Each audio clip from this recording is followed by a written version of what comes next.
Hello there, and thanks for visiting the Villa Varykino YouTube channel. I'm Kristy. And I'm Matt. We're long-standing Star Wars fans who live and breathe Star Wars every day. Welcome to another installment of our Week of Star Wars, a series recapping the Star Wars fun we've had during the past week.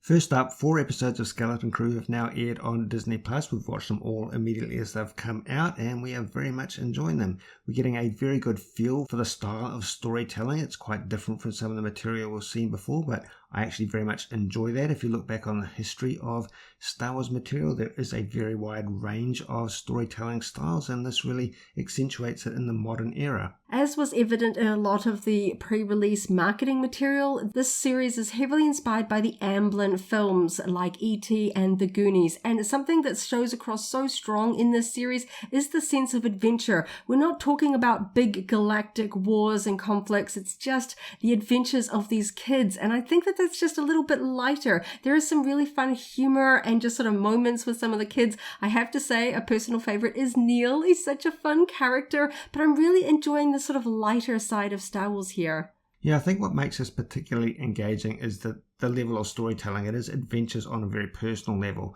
We are seeing a bit of an overarching trajectory, but the story in and of itself is really about moments, about personal interactions, and about just things that are happening along the way as we slowly reveal the bigger mystery behind the children's home planet. But, we're just seeing things happen to them and seeing them sort of develop and grow. And we're getting really in touch with the characters in this way. Each episode is revealing a little bit more of a wider mystery that really keeps me engaged, and I can't wait for each episode to reveal just a little bit more, and each episode also asks a few more questions, so it's really fun seeing how the story is playing out. And I know it's going to be one of those series where as soon as it's finished, I'm going to be going back and watching it all in one go, because I really find that Star Wars just really fits together in one bulk lot, a bit of a binge watch, if you will. I'm loving all of the characters for different reasons. I really enjoy the effort that Jude Law is putting into creating his character. I love how frustrated he gets when the kids don't buy every single one of his lines and he has to sort of think on the fly. I think SM33 is a standout character. I wasn't sure if he'd be a little bit corny leaning into that sort of pirate angle, but Nick Frost is doing some really fun things with the delivery of his lines. Just really having so much fun with the series, and the 1 week wait between episodes seems really, really long. I can't wait to see where this goes in next week's episode. Yes, true. That delay is the only thing that is a bit of a downside. As you mentioned, some of the Disney Plus material would probably come across a lot better if it was unloaded in a way that we could binge watch it in one hit. But this is what we've got at the moment, and we're very much enjoying it on a week-to-week basis. There was a very big update in Star Wars The Old Republic, and it's really affected our gameplay over the past week. We've been really getting into it for a lot of different reasons. This update, this new release, coincided with the annual Life Day event. This is a really fun sort of Christmas holiday-themed event where you can throw snowballs at other players and earn in-game rewards. You can even hug Wookiees for some in-game rewards as well. I always look forward to it every Christmas season. We each created a new character in the game. This is something we do on a semi-regular basis. We're quite addicted to having lots of different characters running at the same time, lots of different storylines running at the same time, and sort of creating personalities around them. I created a new Jedi character, Caleb Doom, of course inspired by Kanan Jarrus using his earlier name, and wearing gear that's also inspired by the gear Kanan Jarrus wears in the Rebels animated series. My new character is named Tavion. She is a Sith character currently starting out on the Sith homeworld of Korriban, and she's currently wearing the Marka Ragnos set available in the game. Marka Ragnos, of course, is an expanded universe Old Republic era Sith, and it's really fun to have some of these lore character sets available in the game for your characters to wear. We each got 2 new speeders in the game delivered to all of our characters. The first one was made available to all subscribers during the release of the 7.6 update. It's a very interesting speeder. It's the first speeder that can carry both your own character and your character's companion, as well as any pet that you happen to have out. Now, we've been talking about this desire to have speeders that can transport your companions for forever since the game began, since we first had speeders in the game. So it's really fantastic that they've introduced this new functionality, and I'm sure we'll be seeing other speeders down the line that have this. This first speeder, the Mem Cicada, is actually inspired by the kids' speeders that we see in Skeleton Crew. The second free speeder that we received on all of our characters this week was a reward for watching a few hours of Twitch live streamers playing Star Wars The Old Republic online. This is the Amethyst Volptilla. I love the Volptilla mounts. There are a few other different colors available in the game, but of course Twitch's logo color is purple, so we have a purple version of the Volptilla in game. So I'm going to be using this one a lot on all of my characters. It's really pretty. So as I said, the 7.6 update is quite a large update, specifically because it introduces quite a lot of graphical upgrades and also because it introduces some new styles of gameplay, specifically dynamic encounters.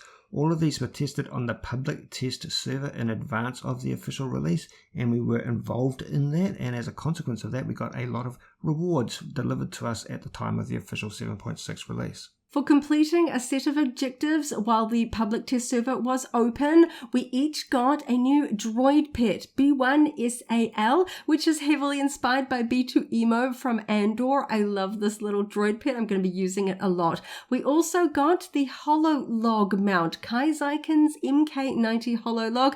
This one is just a bunch of fun. It is in reference to another speeder available in the game, and it's just a lot of fun. A little bit of a long-standing in-game joke there, but yes, as you say, a fun one to have. And lastly, completing those public test server achievements got you 6 titles that were available on all of your characters in a game. Those 6 are the First Line of Defense, Strike Team Hero, Strike Team Commander, Strike Team Specialist, Led the Charge, and the Cutting Edge. So Star Wars The Old Republic has kept us quite busy over the past week, and with that new style of gameplay that we'll be talking about in future installments of our Week of Star Wars, will be keeping us busy in forthcoming weeks as well. In terms of recent purchases this week, we got our hands on 2 new Vintage Collection action figures. These are from the same online retailer that has been slowly releasing the recent wave of Vintage Collection figures.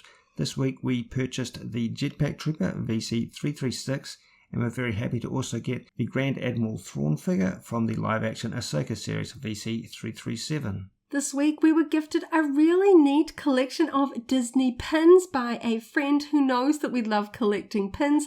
This is the Astromech pin set of 5 different Astromechs.